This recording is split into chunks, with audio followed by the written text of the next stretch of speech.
Hello and welcome. Tonight, residents of Gora in Chikun local government area of Kaduna State blocked the Abuja-Kaduna expressway in protest against the attack on their community by bandits. House of Representatives asked relevant security agencies to take advantage of UN report on terrorist cells in Kaduna State and other areas to tackle insurgency in the country. You are not the only voice of Nigerians. The president challenges the Nigerian Labour Congress as he inaugurates the 37-kilometer Lagos Red Line Rail. And Nobel laureate Professor Wole Soyinka reiterates the need for a decentralized system of government to drive development and ensure accountable governance in Nigeria. And on business news tonight, Central Bank of Nigeria says it is working with the International Monetary Fund to create framework for addressing excess volatility in the forex markets. On sports news tonight, Italy's anti-doping tribunal hands France star Paul Pogba a 4-year ban from football after testing positive for testosterone last August. From the nation's capital, Deputy Speaker of the House of Representatives says the first draft report of the ongoing review of the 1999 Constitution will be ready in August 2024. And in international news from London, more than 100 Palestinians are reported to have been killed while waiting for aid to be delivered in northern Gaza.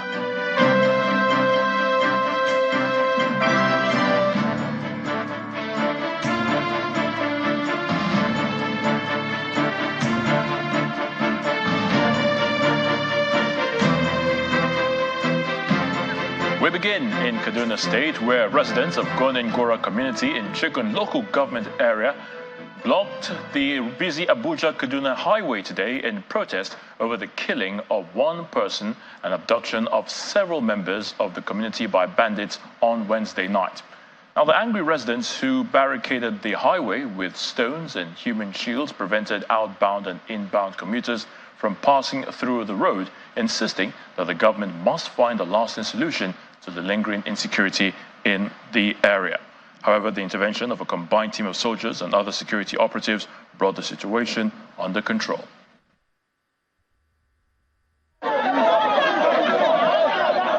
Gora is a densely populated community on the outskirts of the Kaduna State capital, along the Kaduna-Abuja highway in Chikun local government area.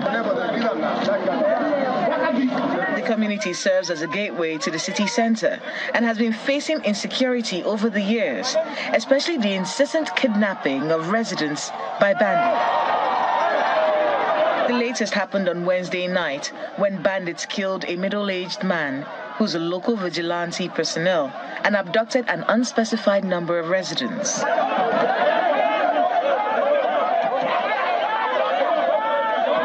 The incident sparked protests as residents took to the streets to register their anger. The protesters blocked the Abuja-Kaduna highway.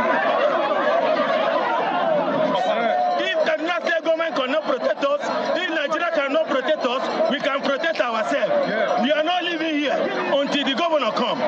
Not even the presence of soldiers and other security personnel could pacify the grieving residents. They want the government to take urgent steps to address the situation. If you see their gun, shooting, big gun, 3 hours, they start around after 11. More than half hours, and never took lights. After they took the lights, they come bring the lights. So we don't know that if you can't cry to anybody, we need to cry to here. They break everything, they enter, pack my 2 phones, pack my daughter own, pack the money where I keep, scatter, turn my clothes upside down as if they know my house very well, don't share. Even my food share for palo, they turn and take it, that person hide it for back of the wheelchair, they scatter the whole thing. Now so I see myself this morning. An initial attempt by security operatives to restore order did not yield much result.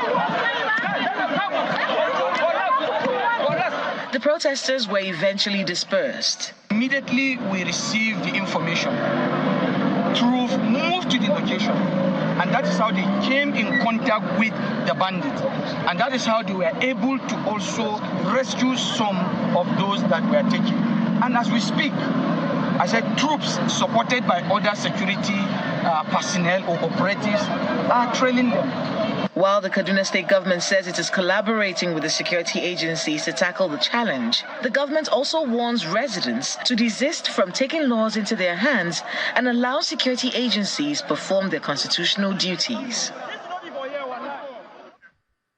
Meanwhile, an unspecified number of worshippers have been reportedly abducted by bandits who attacked a mosque in Safi town, headquarters of Safi local government area of Zamfara state. A resident of the town told Channels Television that the bandits parked their motorcycles at the outskirts of the town, dressed in native attire, and surrounded the mosque. It was also gathered that members of the Zamfara State Community Protection Guards, also known as Askarawa, have been drafted to the bush to rescue the kidnapped victims. However, when contacted, the commander of the State Community Protection Guards, Colonel Rabiu Yandoto, retired, said he could not confirm the incident. State Police Command has not commented on the incident, as a police spokesperson, ASP Yazid Abubakar, failed to respond to several calls put to him. In the meantime, the Nigerian Defense Headquarters says it has recorded major successes against bandits and terrorists from the various theaters of operation across the country. The Director, Defense Media Operations, Major General Edward Buba, told journalists at the bi-weekly media briefing in Abuja that the armed forces neutralized over 900 terrorists, rescued 466 kidnapped victims, and arrested 621 suspected terrorists and bandits in the month of February.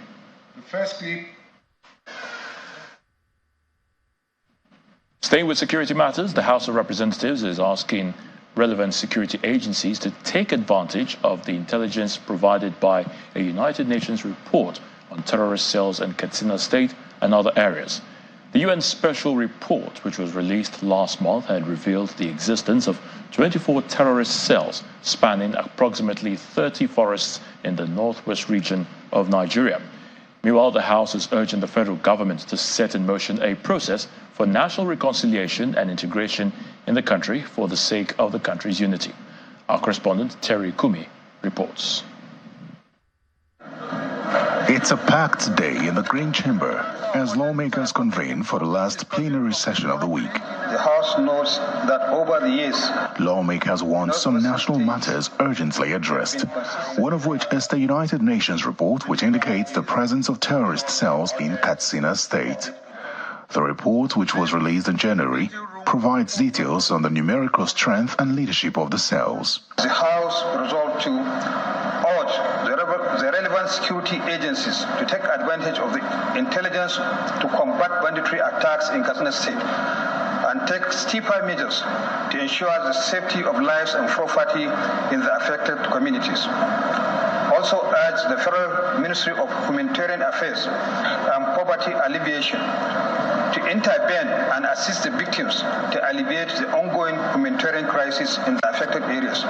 In a related development, following the discontent from citizens across the country, lawmakers are pushing for a national reconciliation and integration process to foster unity among Nigerians. The House agreed that reconciliation fosters a sense of common identity, reducing tensions and promoting social cohesion.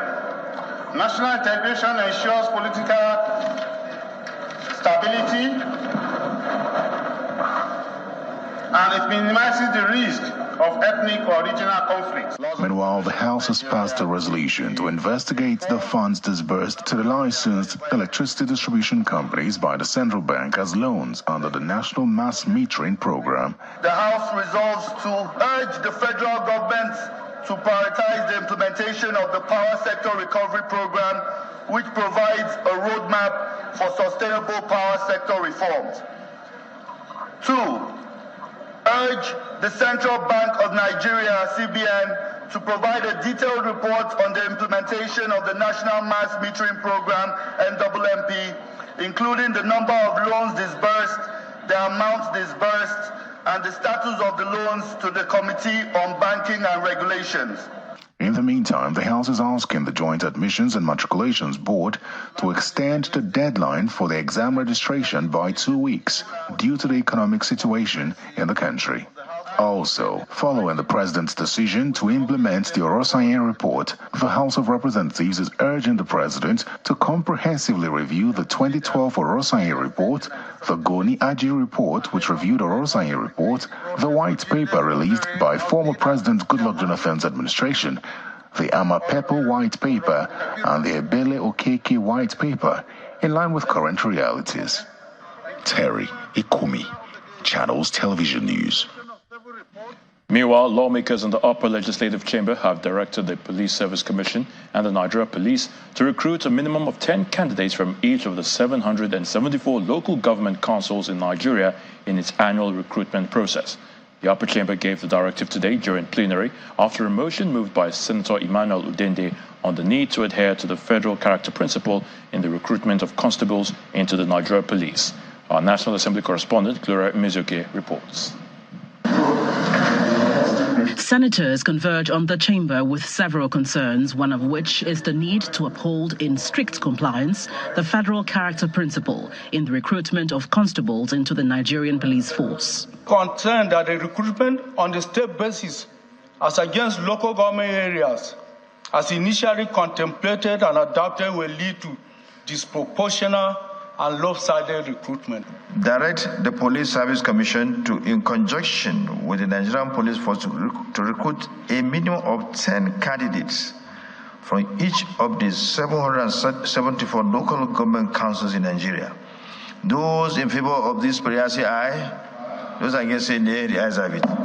Another matter that has remained protracted for the National Assembly is the establishment of the National Assembly Budget and Research Office. Once again, it is brought before the lawmakers.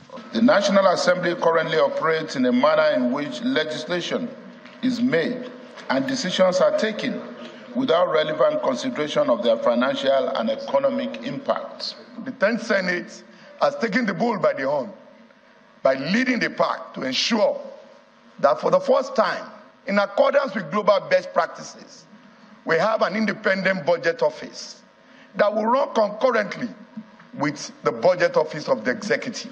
We must institutionalize a mechanism for ensuring equity, not just in words, but in practice. Because we, the representatives of the people, need to know, year in, year out, what is coming to Bayelsa? The 20-year-old bill enjoyed wide acceptance, such that when one voice rose in dissent, it was in futility. Regardless of what anybody will say, for us to rise from these chambers to say that we have created another new institution, I think on the face of it, we will be seen as expanding where the executive is reducing. The issue he wants to introduce is completely irrelevant and extraneous to this debate. We are not talking about the budget of the National Assembly specifically. So it should be ruled out. Your point of order is highly sustained. The Senate also confirmed 4 out of 5 nominees as members of the Board of Directors of the Central Bank. The Southeast nominee, Mr. Urum Kalu, was absent from the screening. However, Senator Oji Kalu explained that the nominee, who is a member of his constituency, declined the appointment because of an existing portfolio with the World Bank. From the National Assembly, Gloria Umezuke, Channels Television News. More security matters. The Commandant General of the Nigeria Security and Civil Defense Corps, Mr. Ahmed Audi, is asking officers and men of the Corps to uphold utmost professional standards in the discharge of their duties. He spoke in Abuja while inaugurating 3 gun trucks acquired by the FCT command of the Corps, where he challenged the personnel of the Corps to go after deviants who are out to disrupt the peace and security of Nigeria. He warned that the acquisition of the 3 gun trucks is not meant for oppressing innocent Nigerians and residents. In part 2, after the break, President Bola Tinubu inaugurates the Lagos Red Line Rail, plus former Minister of Power, Professor Barton Naji, speaks on the recently inaugurated power plant in Aba, Abia State, says the facility is a new revolution in power generation in the country. Please stay with us. Welcome back. If you've just joined us, you're watching the news at 10, coming to you live on Channels Television from Lagos. A reminder of our top stories. Residents of Godingora in Chikun local government area of Kaduna State blocked the Abuja-Kaduna Expressway in protest against the attack on their community by bandits. House of Representatives asked relevant security agencies to take advantage of UN report on terrorist cells in Kaduna State and other areas to tackle insurgency in the country. You're not the only voice of Nigerians. The president challenges the Nigerian Labour Congress as he inaugurates the 37-kilometer Lagos Red Line Rail. And Nobel laureate Professor Wale Soyinka reiterates the need for a decentralized system of government to drive development and ensure accountable governance in Nigeria.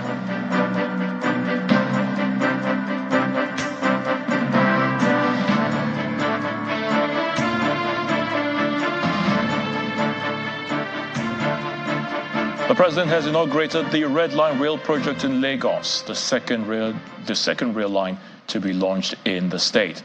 Now, the inauguration of the project, the president reiterated his administration's commitment to improving on the nation's infrastructural development. He also took the opportunity to address the Nigeria Labour Congress, the NLC, saying the union is not the only voice of Nigerians. It's an inauguration like no other for President Bola Tinubu, who is not only returning to his home state, but also launching a project so dear to him. Some governors from southwest states and beyond, as well as other personalities, are on hand to welcome him. The president arrives and soon after performs the unveiling.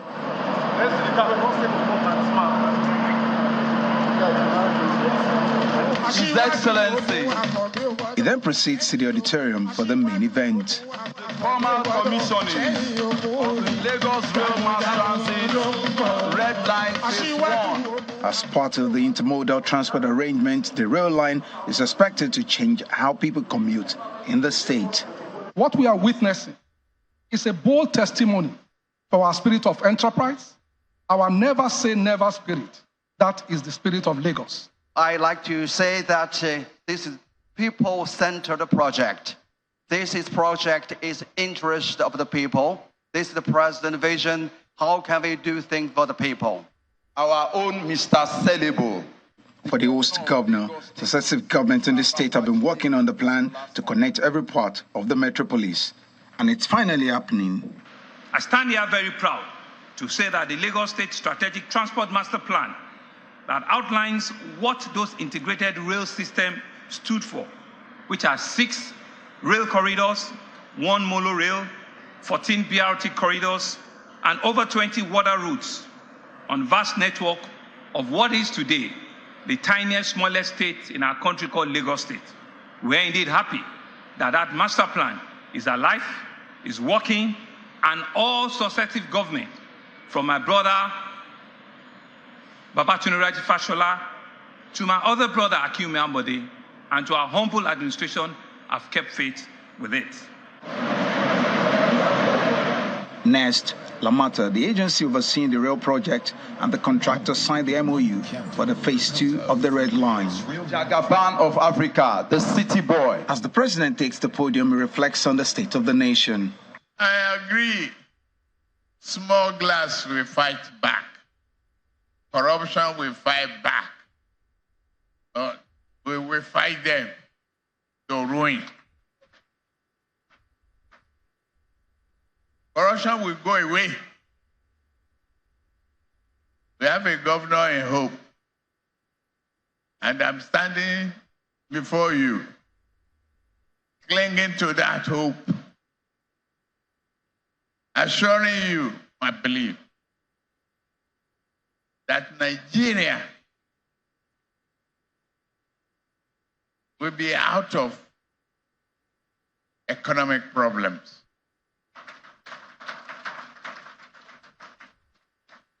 The labor union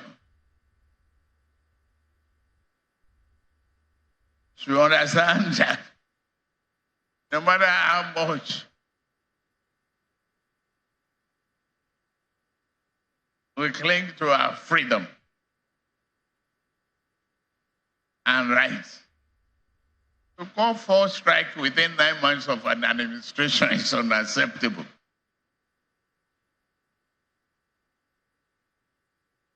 If you want to participate in the electoral process, wait until 2027.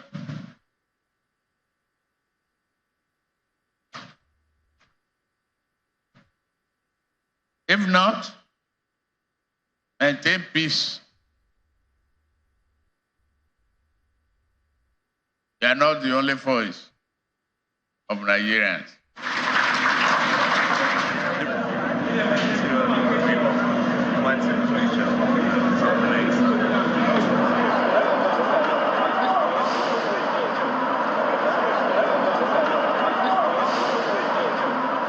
The president and other invited guests take the inaugural train ride from the Ikeja station to Agigi. The red line has now been inaugurated by the president, who is being credited for initiating the project when he was the governor of the state so many years ago. The test run will now begin before the train service becomes fully operational. The Lagos state government is seeking to reduce travel time by decongesting the road. According to the governor, more than 500,000 people will be able to use the train service when it becomes fully operational. Dari Ido, Channels Television News. Shortly after inaugurating the Lagos Rail project, the president embarked on a 2-day official visit to the state of Qatar to honor the invitation of the Emir of the state of Qatar, His Highness Sheikh Tamim bin Hamad Al Thani. According to a statement by the Special Advisor on Media and Publicity to the President, Ajuri Ngalale, the visit is to further strengthen cooperation between the two nations in several areas. During that visit, President Bola Tinubu will witness the signing of several agreements focused on boosting Nigeria's real sector and creating value-additive investments across the fields of trade and education, among others. He will also participate in a business and investment forum that will bring together top-level executives in both the private and public sectors of Nigeria and Qatar. Meanwhile, in Abia State, the people of Aba are witnessing a historic era of power supply from an indigenous electricity plant, Geometric Power. The Integrated Power Solutions Model Plant, an initiative of former Minister of Power, Professor Bath Naji, targets residents of Aba and environs with 9 local government areas and 3 million people benefiting. Professor Naji told Channels Television in an interview that the power station is a new revolution in power generation in the country. Okay, so the project is a full utility unto itself, in that we built a 27-kilometer gas pipeline to supply gas to the project, to the power plant, and we built metering stations at both ends of the gas pipeline. So, as a matter of fact, we built the metering infrastructure inside Shell gas processing station, which now is an NNPC, NEPL gas processing infrastructure, so that the gas is taken directly dedicated to the power plant. We built a power plant that for capacity of 188 megawatts, we've now commissioned 141 megawatts. The 47 additional megawatts will come soon. And the thing about the amount of power that is commissioned is that if you look at Enugu Disco gets somewhere in the range of 300 megawatts. And so this power plant supplies approximately half of what the entire Enugu Disco, which supplies 5 states, power. But the power from this place is dedicated to Aba Metropolis, which is 9 local governments of Abia State, about 4,000 square kilometers, supporting 3 million people, roughly 3 million people. So when you look at that, you have adequate power to support this place, and more. So the excess power will be put on the national grid or will be sold to neighboring grid. In other stories, Nobel laureate Professor Wole Soyinka has reiterated the need for decentralized system of government in order to maximize development, ensure transparent and accountable public governance in Nigeria. Professor Soyinka, who made the recommendation at the 50th anniversary lecture of the Punch newspapers, cited the current political and socio-economic development in Nigeria as the basis for his argument. He said government has not been sincere with the citizens. The elder statesman also called on the government to check what he describes as the increasing abuse of human rights and threats to freedom of expression in the country. It's about time, I think, that this nation, that leaders stop taking this nation for a ride. We must decentralize. Security, has become a bugbear. From all corners of the nation, that is the cry. Decentralize. Simply so that government can come closer to the people and productivity can really be manifested as a product of citizens, not simply as a manna from heaven. That is the attitude that obtains at the moment. I know that the fear is one of collapse, breakup. That has been the excuse being given by several regimes. But suppose the nation is breaking up informally. In other words, as a fact, rather than as theory. What is wrong with genuine representatives sitting down and saying, this should be the protocols of association. Anything outside of it, anyone who does not want to accept these protocols, abide by these protocols, and manifest these protocols in the act, should take a walk. I have no problem at all with even what is known as a nation, beginning as a vast football field and ending up as a ping pong table. If that is going to restore dignity to citizens, if that is going to guarantee 3 square meals a day, then so be it. One of my favorite expressions, which people say is extreme, is let nations die that humanity may live.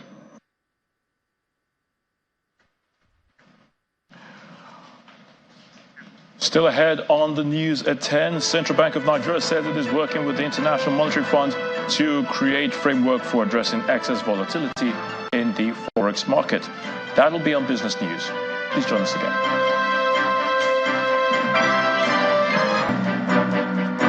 Welcome back. Let's now head to the nation's capital where Gloria Omizuki is standing by to give us the very latest from our Abuja studio. Hello, Gloria. Thank you, Ayo. Here in the nation's capital, the first draft report of the ongoing review of the 1999 Constitution will be ready in August 2024. This is according to the Deputy Speaker of the House of Representatives, Honorable Benjamin Kalu, who made this known at a news conference held at the instance of the House Committee on Constitution Review. The committee, at its inauguration on Monday, February 26, 2024, gave a 24-month timeline for the conclusion of the exercise. We are pushing to ensure that in our activities, that in no distance time, the first draft of the work we are trying to do on the Constitution will be ready. But this will be subject to the approval of the work done by the subcommittee. But let me mention that our target is that the first draft proposal of the Constitution will be out in August 2024, first draft. So our target is that transmission of bills to Mr. President for assent will take place August 2025. And with this, we are sure that our target to get this job tidied up in 24 months will be achieved if we send it to Mr. President by August of 2025. We are hoping that by December of 2025, we will have a constitution that is fully amended. In other stories, the Minister of State for Petroleum Resources Oil, Mr. Heineken Lukpobiri, has asked the new board of the Nigerian Content Development to work with him in bringing the much-needed development to the country. Mr. Lukpobiri told the board members during their inauguration in Abuja that the president has confidence in their capacity to deliver on his renewed hope agenda. He says the collaboration is also aimed at ensuring that the sector meets global best practices.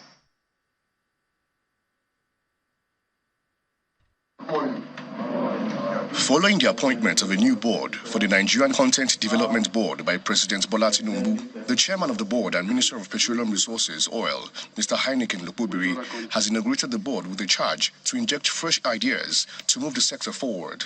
Designed the membership to be more of institutions. It was done for a reason. The reason is for us to change the narrative in the entire oil and gas industry. I'm very happy today to announce that we've made tremendous, gains since the NCDC Act was inaugurated. Incidentally, I also was in the Senate, who was among those that passed the bill. And I can proudly announce that we haven't disappointed Nigerians as far as the objectives of passing that law, are concerned. So many countries are coming to Nigeria. Even yesterday, I played host to Minister of Mines and Energy from Namibia. I also played host to ministers from Ghana, from other countries, who are coming to learn how the local content law is being implemented for the betterment of A member of the board, Sunday Olorundari, who spoke on behalf of his colleagues, assured the minister that all hands will be on deck to grow the sector. And I can say, from what I have seen over the years, the value added of NCDMB to the economy of this nation has been immense.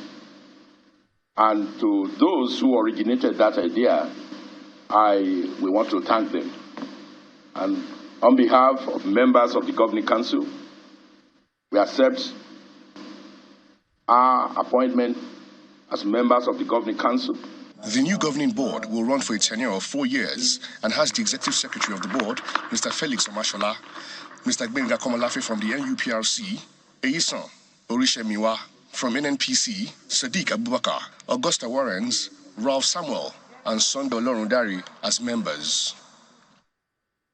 Now to company news. Landmark Corporate Realty has unveiled its latest luxury homes, the Queen's Garden Annex, located in the heart of Isheri North, Ogun State. The opening of the houses at the Queen's Garden Annex marks yet another milestone for the real estate company. It says the unveiling shows its unwavering dedication to providing quality housing solutions that exceed the expectations of its clients. In a celebration of innovation, Landmark Corporate Realty Limited unveils the Queen's Garden Annex, setting a new standard of luxury in Nigeria's real estate. It's a momentous occasion filled with pride and anticipation as the Queen's Garden Annex is officially opened.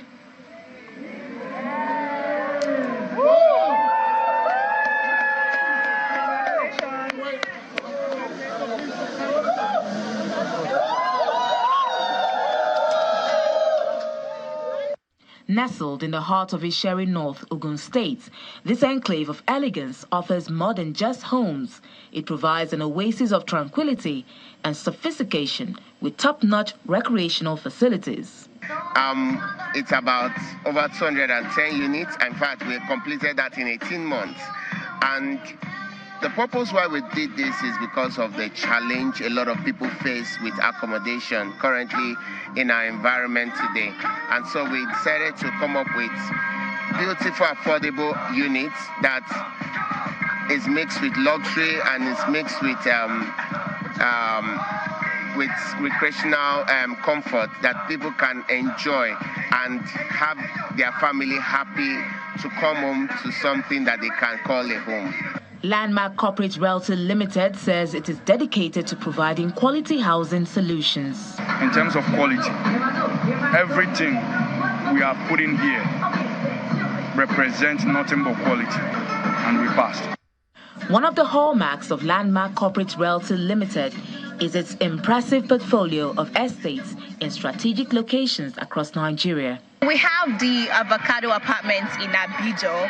We have the Paragon in Abramade Soya. We have the Lagoon Front. We also have the Lake View in Ekpe, right? We have in Kashi, we have in Kuje, in Abuja. And the amazing thing about Landmark is that we have a flexible payment plan for everybody from 1 to 24 months. Yeah, so yeah, you can key in. We have a lot of projects coming on, and you just have to stay tuned and keep your fingers crossed. And the keys to some of the luxury homes are handed to proud homeowners. I'm very happy. Thank you very much. I'm very happy. And I can't wait to move my family down, from UK to come and spend time in a good, quality home. With focus on innovation, quality, and customer satisfaction, the company says it is poised to continue shaping the future of real estate in Nigeria for years to come. For the first time, the regional conference of the Dentsu Africa Summit is holding in Lagos, Nigeria. The event coincides with the media-fused Dentsu Nigeria 10th anniversary. The Integrated Marketing Communication Network uses the opportunity to look at the evolving ecosystem and future opportunities on the continent. Now to invite on stage. It's the first time Dentsu, a leading integrated marketing communication network, is holding its Africa Regional Conference in Nigeria, and it's all about the now. I want to state very boldly. The Dentsu Africa Summit 2024 is a two-in-one event, as it also marks the 10th anniversary of media-fused Dentsu Nigeria. As we gather here today in the vibrant city of Lagos, surrounded by a community of passionate industry leaders, it is with pride that we reflect on the incredible strides we have taken together for the past 10 years. Choosing now as this year's summit theme underscores Dentsu's unwavering commitment to shaping the future of African marketing communications. Dentsu's journey in Nigeria began in 2014, and the company has since then invested heavily in the marketing communications ecosystem in the country as well as Africa. In 2010, when America and I met, actually we met in 2009, when we met and we started this journey, we had 40 people in Cape Town. So over the last 14 years, we've built quite a large and substantial business in the region. One of the highlights of the summit is a keynote speech by the Director General of the Advertising Regulatory Council of Nigeria on strengthening the Nigerian advertising space. Market regulation differs from one market to the other. And in Nigeria, we have statutory regulatory framework for the advertising industry. We are pushing for local content, and we need to continue to improve our own market too. This is one of the reasons why we are doing this, and we need to do this to protect the Nigerian advertising industry. Part of it, not It's a mix of keynote speeches and panel discussions to share insights and explore opportunities in the space. Best value, best price. Dentsu is also launching an innovative platform in Nigeria, taking into account the country's weather and power outage history. Very excitingly here in Nigeria, we're launching an ad tech called Night Vision. Night Vision launched in South Africa last year, and what Night Vision is it's a technology that automatically boosts advertising into areas that have power outages. The Dentsu Africa Summit 2024 celebrates a decade of excellence and a compass pointing towards the future of integrated marketing communications. That's it from the nation's capital. It's back to you, Ayo, for the rest of the news at 10. Thank you so much, Gloria. The president has arrived in Doha, Qatar, to begin his two-day official visit to the state of Qatar to honor the invitation of the Emir of the State of Qatar, His Highness Sheikh Tamim bin Hamad Al Thani. President Bola Tinubu's plane touched down at 23:35 p.m. local time in Doha. According to a statement by the Special Advisor on Media and Publicity to the President during the strengthened cooperation between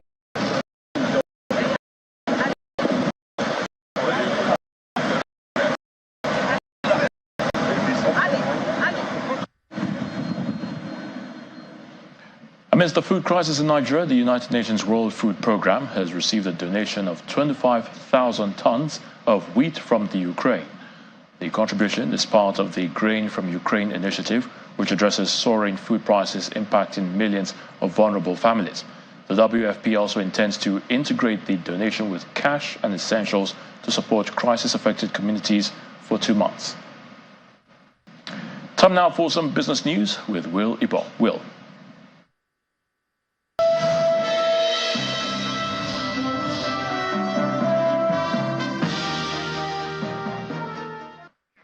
Thank you, Ayotune, and welcome to Business News. Now, the Central Bank of Nigeria, CBN, says it is working with the International Monetary Fund, IMF, to establish a comprehensive framework to address volatility in the foreign exchange markets. The CBN's Deputy Governor of Economic Policy, Mr. Mohammed Abdullahi, made this known today during a crucial strategic dialogue session with international investors. According to him, the framework allows for identification of the cause of volatility and immediate intervention by the central bank. It further highlights the CBN's proactive approach towards identifying and mitigating instances of undue volatility, whether emanating from the sector, the banking sector, or the Bureau de Change. Now to the company news, Jay's Bank PLC has announced the private placement of over 10 billion naira ordinary shares of 50 kobo at 1 naira per share. Making this known in Abuja today, the chairman of the board of directors of the bank, Mr. Mohammed Bintube, says Jay's Bank is set to go through rejuvenation and meet international best standards economically, just like its counterparts in other parts of the world.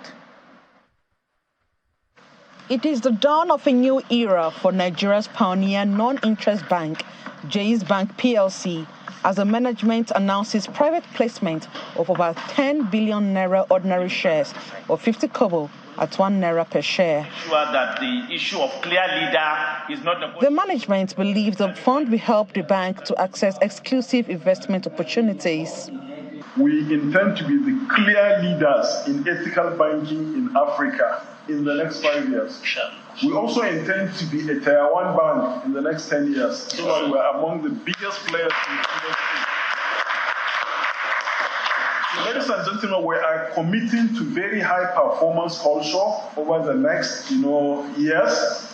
We are going to be measured by return on equity. Our ROE will be one of the highest in the industry. Our return on assets will be one of the highest in the industry. Our cost to income will be one of the most efficient in the industry. This is a committee that the board is giving, to the entire world. For over the last 2 years, through various fluctuations in the economic scene and the markets, we remain committed to supporting this bank through this issue. That is a demonstration of our belief in the future of Jai's Bank PLC. It is a belief that I and my professional colleagues share, and we look forward to partnering with Jai's Bank as it takes other steps to achieve its vision of being the front runner in all aspects of non-interest financial services, not only in Nigeria, but in sub-Saharan Africa. The vision of the bank is to be ahead of ethical banking, both within and outside the country. And according to the management, it's time to hit the ground running in creating more awareness on what customers stand to benefit. This explains the increased private investment in the bank.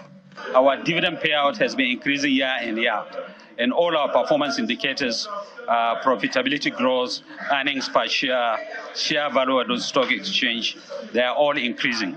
So investors want to be part of this growth, part of this success. So that's why we are offering them. This is the first in the series of the capital raising exercise. The bank prides itself on having a wide variety of products to cater to personal and corporate banking services. The management believes that the additional fund will help the bank to keep its place as a leader in non-interest banking in Nigeria. Now, the House of Representatives has cautioned the potential buyers of Multichoice Nigeria, Multichoice Africa, or any other subsidiaries of the Multichoice Group operating in Nigeria to be aware of the alleged outstanding indebtedness which may have been covered in their papers. The House has also mandated its Committee on Finance to investigate the non-remittance of tax revenues by Multichoice to the Federation with focus on the suppression of information discovered from their submissions in their home country and report back within 4 weeks for further legislative action. Now, as a bit of reprieve for the domestic equities markets as it rebounded in today's trading session and halting its losing streak. Let's get more details from Laddie Williams.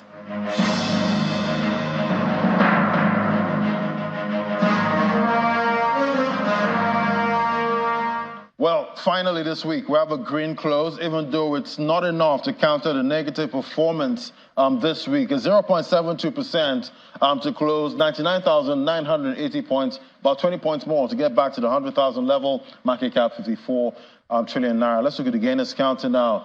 We see Tier 1 bank, GTCO, topping that counter at 39 naira 60 kobo, and definitely seeing GTCO on the top gainers list. That gives an indication why the market is up today with 5 of the Fugas all up and a couple of Tier 2 banks. And we see Julie Pharmacy, that's 3 naira 41 kobo, up 10%. Let's look at the losers counter now. We see Sooner Assurance is topping that counter, 1 naira 71 kobo, down 70%. And Eterna, well, they're 9.81% down. That's in oil and gas sector there. So final trading day of February, and we have a positive close, but definitely the NGX followed the color theme of Valentine this month, which is red. But today, the bulls have it.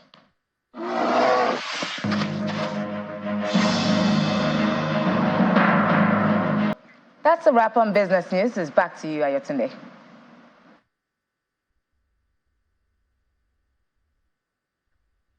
Many thanks, Will. Hamas-run health ministry says over 100 persons have been killed and dozens injured while trying to get aid in northern Gaza earlier today. U.S. President Joe Biden has expressed concern that the incident may complicate efforts of the United States and other mediators to broker a ceasefire in the war between Hamas and Israel. Here's Sami Puzo with more on this and other international news and around the world in 5. Good evening and welcome to the channel's studios here in London with your international news around the world in 5. More than 100 Palestinians are reported to have been killed while waiting for aid to be delivered in northern Gaza. The Hamas-run health ministry blamed Israeli forces, and Palestinian media cited medical sources saying Israeli troops fired at the crowd.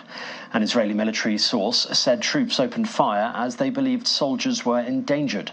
An Israeli Defense Forces statement also said dozens were killed, being trampled and run over by trucks.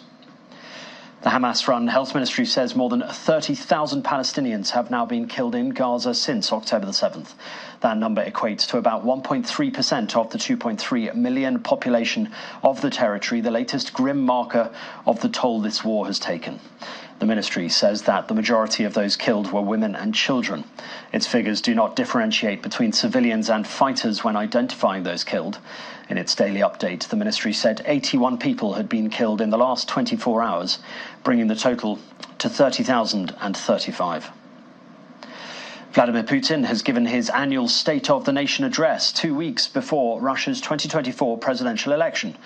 Россия готова к диалогу с Соединенными Штатами Америки по вопросам стратегической стабильности. Putin warned that any deployment of Western troops in Ukraine would have tragic consequences. He claimed Western rhetoric threatened a conflict with the use of nuclear arms and consequently the destruction of civilization. The comments appear to respond to French President Macron, who earlier this week did not rule out sending Western soldiers to Ukraine. Cuba's government has for the first time asked the UN's food programme for help as food shortages on the communist-run island worsen. The World Food Programme said it had received an unprecedented official request from the Cuban government for help providing powdered milk to children under 7 years of age. The request is a sign of the seriousness of Cuba's economic crisis, as well as a shortage of milk, fuel and medicines are also running low. The WFP confirmed that it had been approached by the Cuban government to continue the monthly delivery of 1 kilogram of milk for girls and boys under the age of 7 throughout the country. A rapidly spreading Texas wildfire has killed one person, forced residents to evacuate, cut off power to homes and businesses, and briefly paused operations at a nuclear weapons facility. The second largest fire in Texas history. It has burned 850,000 acres of land north of the city of Amarillo. Texas Governor Greg Abbott issued a disaster declaration for 60 counties. Dry grass, high temperatures, and strong winds have fueled the fire. The Texas A&M Forest Service said that the winds had diminished slightly, helping to moderate the fire's spread. With high winds behind it, I mean, these fires are just moving quicker than anybody can kind of get around at this point. Officials say an opposition leader in Chad has been killed during a shootout with security forces. Yaya Dillo's death comes after the government blamed him for a deadly attack on the country's security agency. He denied the accusation. Mr. Dillo is a vocal opponent of his cousin, President Mahamat Deby, who has been in power since 2021. Mr. Deby succeeded his father, who was killed by rebels after 3 decades in power. And San Francisco will vote next week on a divisive ballot measure that would authorize police to use surveillance cameras, drones, and AI-powered facial recognition as the city struggles to restore a reputation tarnished by street crime and drugs. The Safer San Francisco initiative, formerly called Proposition E, is championed by Mayor London Breed, who believes disgruntled citizens will approve the proposal on Tuesday. Breed, who is running for re-election in November, played down the potential for abuse under the ballot measure, saying safeguards are in place. So I get that people are concerned about privacy rights and other things, and technology is all around us. San Francisco is the artificial intelligence capital of the world. I mean, we have the top 8 of 20 of the top 20 companies in the world right here in San Francisco. So it's coming whether we want it to or not. They're exploiting the legitimate fears that the community has about public safety issues, and they're using it to grab power and hand more unilateral authority to the police department. We think it's a really misguided approach. It's about politics and not public safety.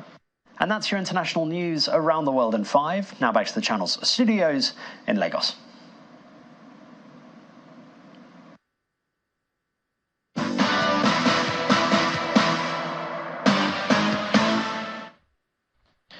Many thanks indeed, Simon. In the world of sport, reigning champions Enyimba International have moved top of the Nigeria Premier Football League for the first time in 22 games. The People's Elephant beats Gombe United 4-0 and are about to move top on 39 points. Abia Warriors also beat Kwara United by a lone goal to record their 9th win of the season and are on 30 points. They're 10th in the league. Shooting Stars also beats the Benin Arsenal Bendel Insurance by a lone goal. Away from our shores, France star Paul Pogba has been given a 4-year ban from football by Italy's anti-doping tribunal after testing positive for testosterone last August. The 30-year-old World Cup winner had been provisionally suspended in September last year. But there is a reaction from the former Manchester United star revealing that he is sad, shocked, and heartbroken and would be appealing the ruling, which risks bringing a premature end to his career.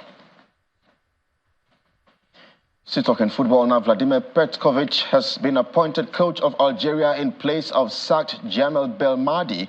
The 60-year-old coach has been free since his dismissal as head coach of French side Bordeaux in February 2022. Algeria sacked Belmadi last month after the two-time winners crashed out of the Cup of Nations following a shock loss to Mauritania in their final group game.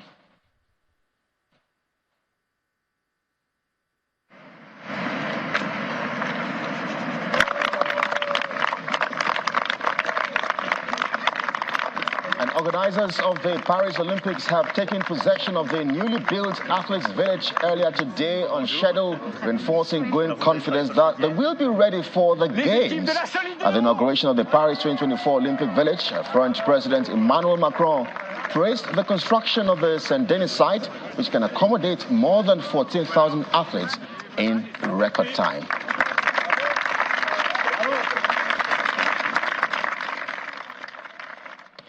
And that's a wrap on sports. I am Kelly. It's back to Aitunde.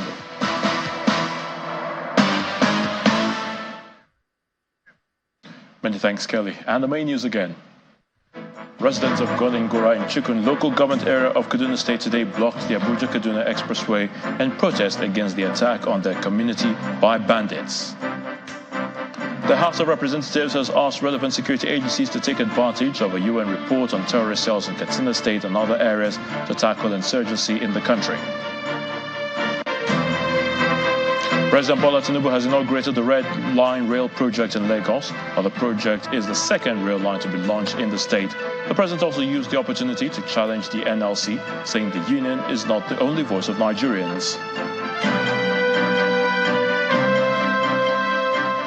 And that's the news at 10 tonight. Thank you for watching. I'm Rotimi. You have a good night and please stay safe.